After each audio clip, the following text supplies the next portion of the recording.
بسم اللہ الرحمن الرحیم۔ السلام علیکم محترم ناظرین، آپ دیکھ رہے ہیں ہمارا یوٹیوب چینل اردو ایکسپوز۔ چین میں کرونا وائرس سے ہلاکتوں کی تعداد 563 ہو گئی، جبکہ جاپان کے بحری جہاز میں پھنسے 3700 افراد کی زندگیاں خطرے میں پڑ گئی ہیں، کیونکہ جہاز پر موجود مزید 10 افراد میں کرونا وائرس کی تشخیص ہو گئی ہے۔ تفصیلات کو شروع کرنے سے پہلے آپ تمام دوستوں سے گزارش ہے کہ ہمارے چینل اردو ایکسپوز کو سبسکرائب کریں تاکہ آپ کو ہماری ہر آنے والی نیو ویڈیو کی اپڈیٹ مل سکے۔ تو چلیے دوستو، ویڈیو کو شروع کرتے ہیں۔ برطانوی خبر رساں ادارے رائٹرز کے مطابق ہانگ کانگ سے واپس آنے والے اس جہاز پر کل 3700 افراد سوار ہیں، جنہیں احتیاطی طور پر تائیوان کے ساحل کے قریب روک لیا گیا تھا، اور اس میں موجود افراد میں وائرس کی موجودگی جاننے کے لیے ٹیسٹ کیے گئے، جس سے مزید 10 افراد میں اس وائرس کی موجودگی کی تصدیق ہوئی ہے، جس کے بعد جہاز پر موجود وائرس سے متاثرہ افراد کی تعداد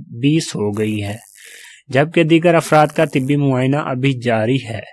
رائٹرز کے مطابق جہاز کو الگ تھلگ کر دیے جانے کی وجہ سے جہاز پر سوار تقریباً 3700 افراد بے چینی کا شکار ہیں۔ رپورٹ کے مطابق بحری جہاز پر موجود امریکی شہریوں نے توقع ظاہر کی ہے کہ امریکی حکام اپنے شہریوں کو نکالنے کے لیے انتظامات کریں گے۔ دوسری جانب چینی محکمہ صحت کا کہنا ہے کہ کرونا وائرس سے مزید 73 افراد ہلاکت کے بعد ہلاکتوں کی کل تعداد 563 ہو گئی ہے، جبکہ وائرس سے متاثرہ افراد کی تعداد 28,000 سے تجاوز کر گئی ہے۔ تو دوستو، اگر آپ کو یہ ویڈیو انفارمیٹیو لگی ہو تو اسے لائک اور شیئر لازمی کریں۔